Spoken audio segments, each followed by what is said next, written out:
Welcome to The Deep Dive, your shortcut to getting truly well-informed. We take that big stack of sources you send us, the historical analyses, cultural guides, urban studies, and we boil it down into a conversation.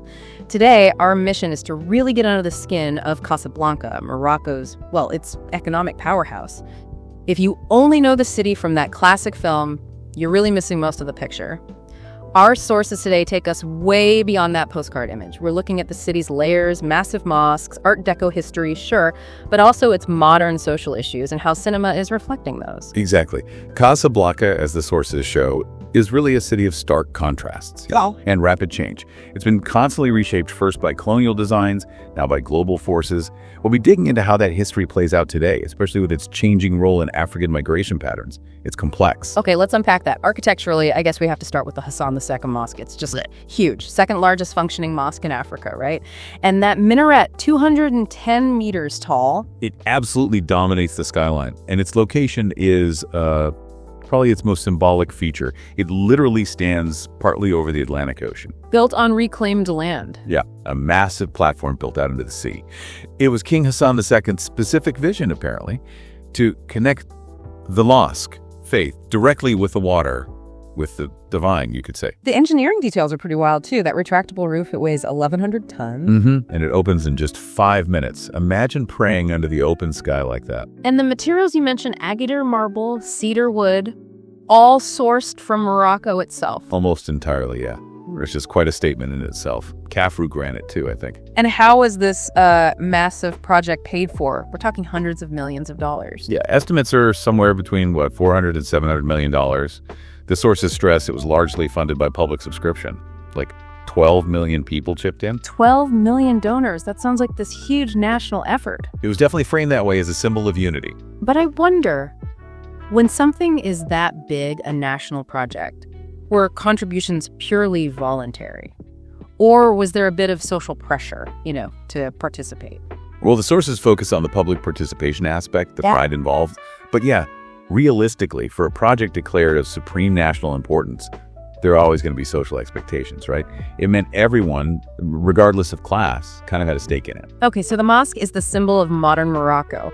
But to understand the city's layout, we need to jump back to the French Protectorate era, starting around 1912. Right, because before that, Casablanca was, pretty small, maybe 12,000 people. Then under the French, the population just exploded tenfold, almost overnight. And that boom gave the French a blank slate, almost. Pretty much. They brought in European urban planning ideas, big avenues, public squares, and overlaid them onto the city. That's where this unique architectural style, Mosque, really took shape. Mosque, right, that blend you mentioned. It wasn't just aesthetic, was it? It sounded like a political statement, taking modern Art Deco forms. And wrapping them in traditional Moroccan details.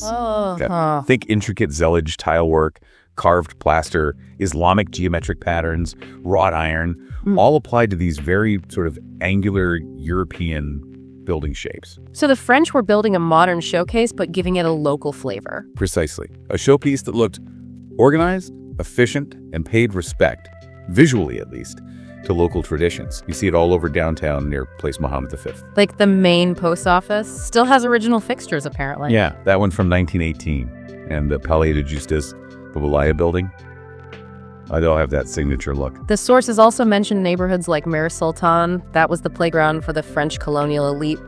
And it still has some amazing architectural oddities, like that Café Champs-Élysées built to look like a cruise liner. A cruise liner, seriously? Yeah, kind of sums up that era, doesn't it? A city built for European prestige and leisure just as much as for trade. Okay, so that's the city's skin, the architecture. Let's move inside now to its cultural life. The sources point to a really diverse, kind of specialized museum scene. Yeah, it's interesting how they reflect different layers of the city's identity. You've got places preserving deep traditions and others focused right on the contemporary. So for traditional Moroccan art, you'd head to the Abderrahmane Slaoui Museum. It's based on a private collection founded fairly recently, 2012. It showcases fantastic traditional arts, figurative paintings too, like from Mohammed Ben Ali Robati. Okay.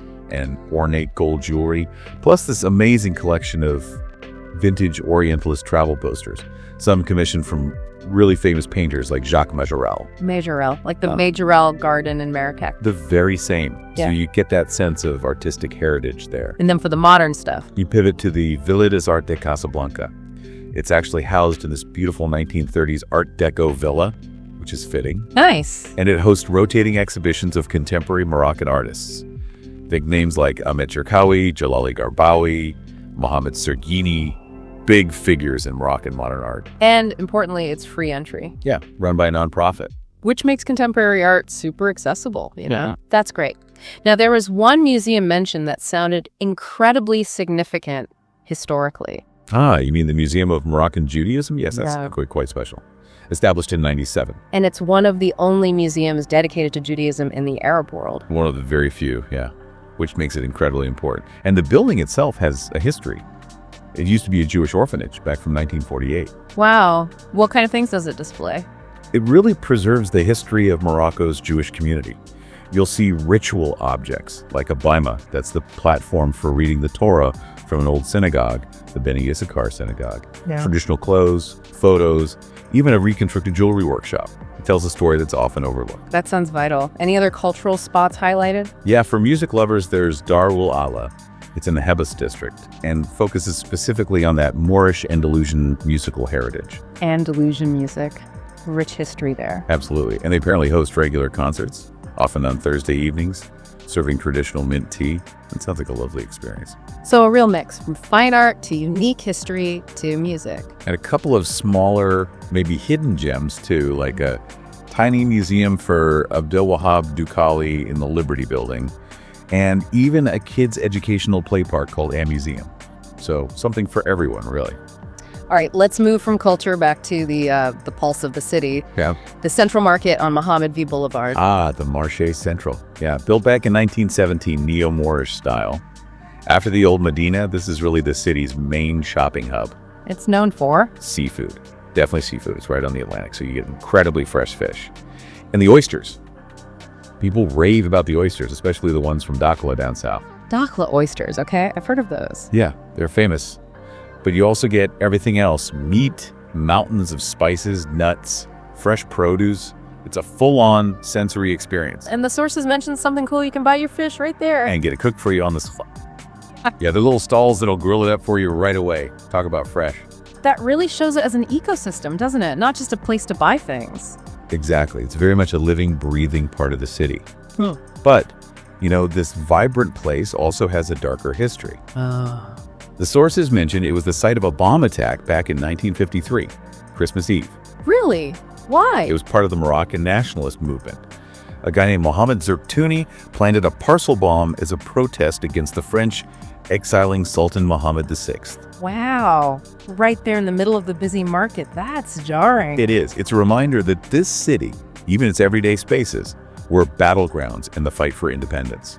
Do you get a sense that history is still felt there today? Or is it just part of the past? The physical scars are gone, obviously, but it's part of Casablanca's story. It underlies the modernity, you know, that sense of a city forged through conflict, both colonial and internal. So if you want to experience that mix of flavor, history, and daily life, the sources recommend the Casablanca food tour. Sounds like a good bet.